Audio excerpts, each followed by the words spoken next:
We got some friendly llamas here. This is like, I don't know what it is about llamas, but they're such cool animals. Oh man. Maybe they think I'm gonna give them some treats.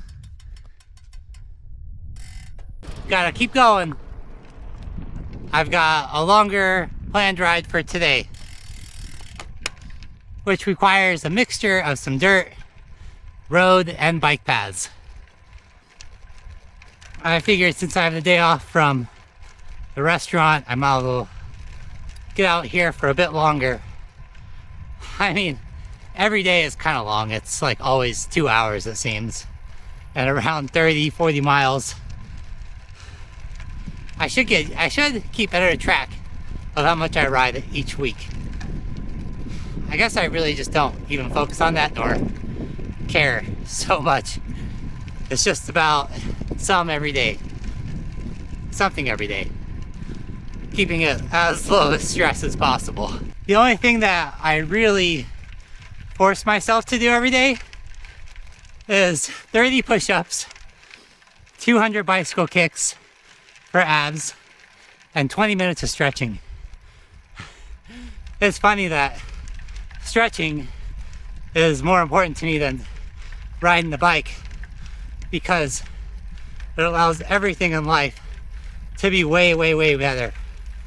Like just my own comfortability, living everyday life, being in the car is greatly enhanced just by working on flexibility work. Sit and reach, which took me a year and a half just to be able to reach my toes. So after spending so much time just trying to get that, I really just feel like I can't let it go. And so lots and lots of quads, hamstrings, and then back spine flexibility has been so good just for my overall well-being. It's been quite the journey. I'm sure I could be more fit, faster, and stronger if perhaps I follow the plan. But, you know, I just do this for the sheer enjoyment of riding my bike. I used to be on training plans, have a coach, and everything's structured. But I wouldn't say I was having fun. It just felt like another job. And that's really what I don't want cycling to be. I'm already working enough, and I don't need another thing to just add more stress. And I think there's something to be said about just following your own passions and, you know, listening to your body and just going when you can, and when you need to pull back and take a break, do that. It's just kind of a day-by-day flow. And if you're too busy to ride that day, then you know what? Maybe you did need a rest day.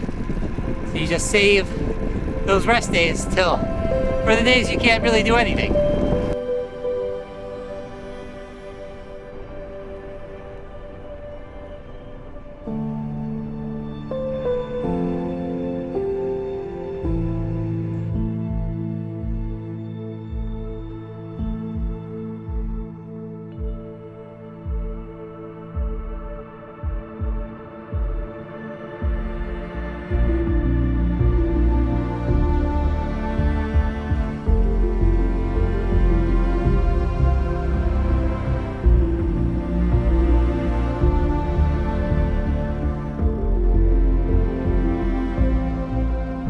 Way out there in the Bayview Cove is the Navy's base where they test acoustic submarines. This part of the lake is pretty deep, so I guess it works better for their remote controlled submarines. They're not like manned or like big subs for people. But this is a cool spot. There are a lot of Navy people who basically work here, but they're all just engineers. I wouldn't really call them combat ready at all. But I'm about 34 miles in, an hour and 50.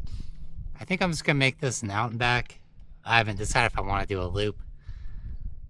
There's only one section on this where you go through a town called Athol to Spirit Lake, and it is such a nightmare. There's construction, and the cars give you zero room. Every time I've gone through there, which has been twice, I have like been just close to being run off the road and into the death zone. So it's too bad. It's a great loop, but that 1 3-mile section just kind of ruins the whole 100-mile loop for me.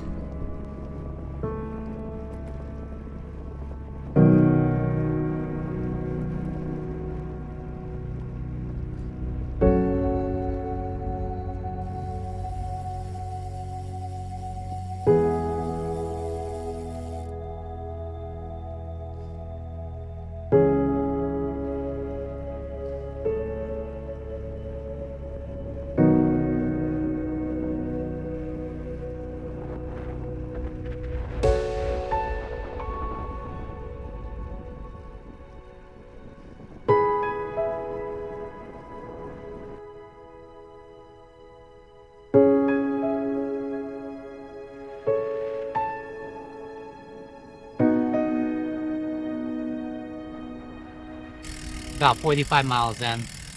This is kind of the spot where you do the loop through Spirit Lake and brave the construction zones, or you just do an out and back. I was looking at the map. It looks like maybe there's a way to get around some of the construction, so I suppose I'm gonna go for the loop. It just feels better to do a loop than just come out, do a small loop, and then basically just head back the same way. You feel more complete with a circle. Somehow.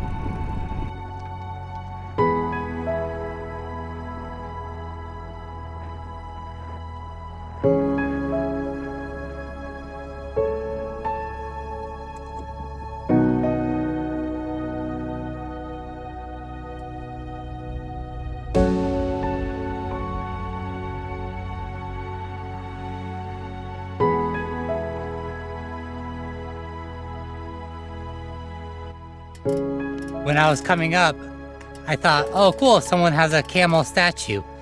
That looks really realistic. And then it just so happened to move and start eating. And I was like, holy shit, this is a real camel just off the side of the road. Who would have thought someone would just have a random pet camel? I'm kind of hoping that they actually ride it. The locals probably think, what a tourist. We see this camel every day. To me, it's cool. You don't see something like that every day. Well, a pretty big detour hitting this dirt road. I thought I could get around the worst spot, but this is now a private road, which Google Maps doesn't tell me. And so back to the main road. I suppose it was worth a shot to explore and see if maybe there was a more fun way around. But alas, there is not. I probably could ride through, but I'm kind of skeptical about doing anything private in Idaho. People got a lot of guns here, and they could probably end me and get off scot-free, because a man on a bike is a threat, for sure. Oh. That's right, this road is pretty rough. Ugh.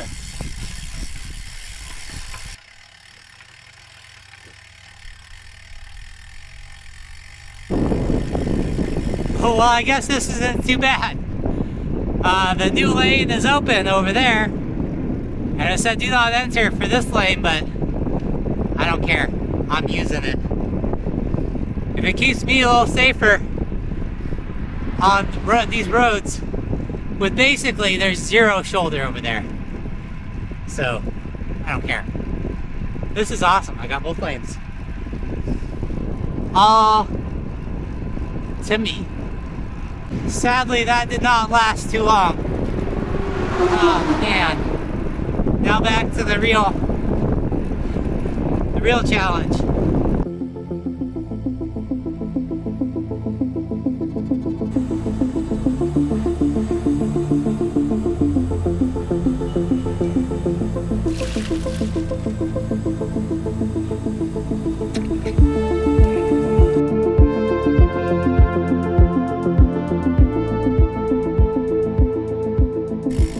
Well, as it's almost 40 miles from Spirit Lake to Sandpoint, I got two of the little Tropicanas. I figured these fit easily in my back pockets, and some extra calories and hydration. Because last time I went from here to Sandpoint, I ran out of water and it was not a pretty scene. So I'm hoping cooler temperatures and just a little bit extra hydration, and I'll be set. Again, I don't really plan rides out. I just go out and then I'm like, you know what, maybe I'm gonna ride 100 miles. And then I do. Sometimes that works out fine. Sometimes it bites me in the butt. But I'm feeling good so far, and it's been about a week on these 165 cranks, and I'm really happy with these.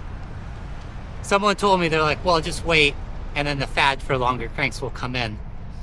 And I don't know if the human body runs on fads or not, but it just seems like this is so much better body geometry wise on the bike.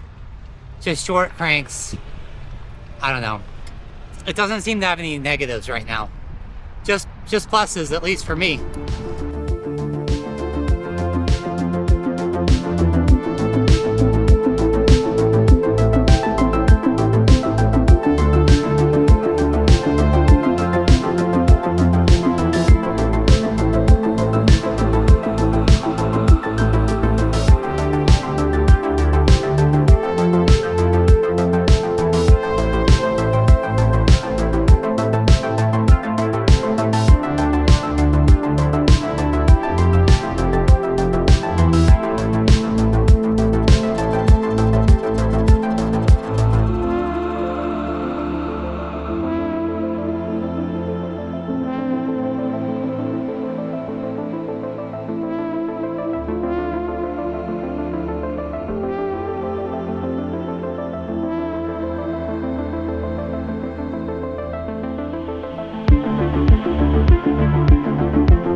I am 85 miles in. Oh, this has been good. Mostly back roads, so relatively quiet. The problem is, every single car is a big diesel truck without mufflers, probably no catalytic converter. And it's too bad because you see these places and it's pristine, it's quiet, you see the birds. And I don't know if it's like children in these trucks, but I just have to like instinctually plug my ears because they will make me go deaf.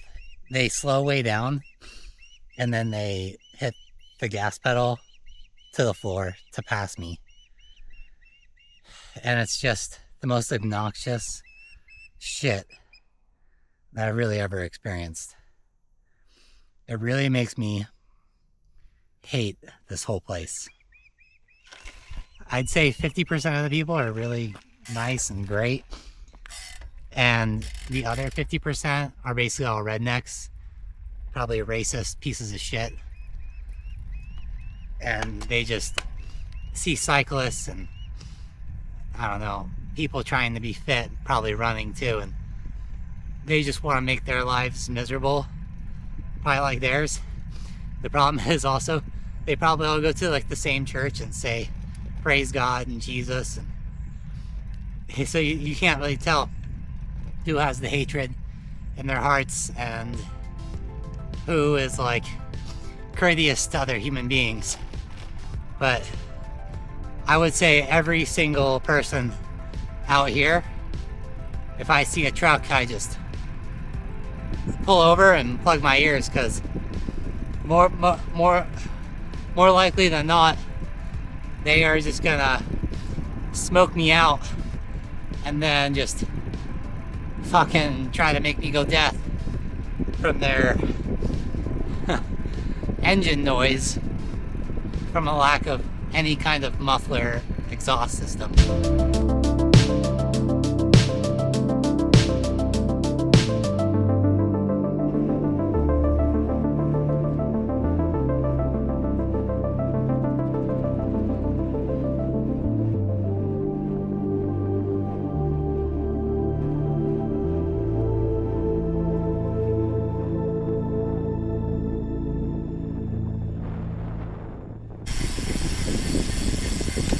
95 miles in, 5 hours and 6 minutes. Oh, not too bad. I'm feeling it, but I had a good little push right there coming back. My normalized power was dropping too low for the whole ride, so I had to have a couple little pushes,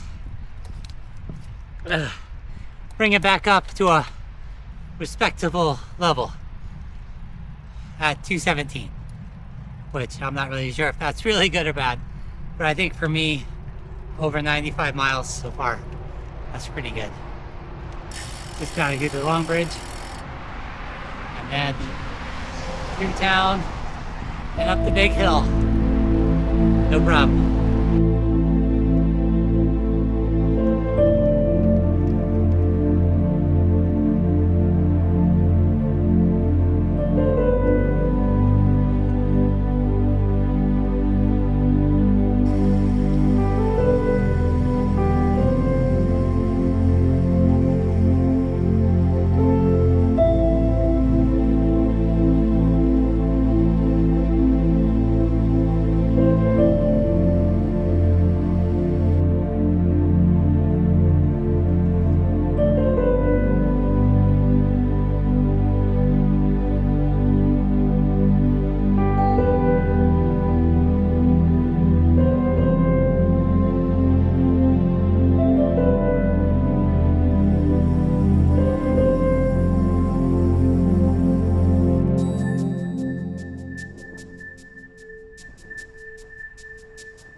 Well, that is 100 miles, 100.5 so far.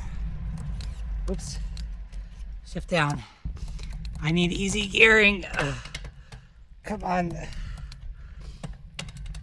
Oh man, it might not look like much on the camera, but this is a decent climb, and it's always right at the end, of course.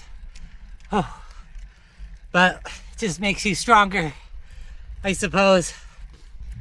But yeah, 5 hours, 28 minutes, 3,600 calories. And all I had was a Cliff Bar, some lemonade, and 2 Tropicanas. So probably 500 calories to burn 3,600. But you would think that I'd be able to eat whatever I want, but I still have to like focus on what I'm taking in. It's too bad. I would love to just eat ice cream, but whatever I do, I exercise more. I'm 186. I exercise less, and then I creep up to 200. I don't get it. It's just so hard to get lean under 180 for me. But I've been taking creatine, so maybe that's also part of it. It does add a couple pounds, I think, at least, to the 4 of water weight. But it helps me feel a lot more explosive, which is the one thing I'm weak at. So I think it's worth it. I suppose it's all about what your body fat percentage is. And I got tested at 9%, which I think is healthy. So there's not much point in going too much lower than that. It would probably just hurt my quality of life. And thus I wouldn't be able to exercise and do longer rides like this. I guess I'd rather have a body that's well used than one that just is aesthetically appealing. Because what's the point if you can't perform but you're super lean with muscle fibers? It's all unattainably, you just can't keep it. So whatever is you can maintain, I think that's what your realistic attainable goals are. I can't even speak. Oh, 101 miles. Boom. Alright. Well, hopefully I can upload this video, because it's been taking me like 8 hours sometimes to upload a video, and if it goes too long I just get timed out, and so I've just been having a really hard time uploading videos. I would hate that to be the reason why I can't do YouTube videos, but I don't have very many options. So it's just like this area is a third world country for internet, it seems. I just don't know where to go to really upload. But maybe that's my first world problem, is no good Wi-Fi. Okay, talk to you later.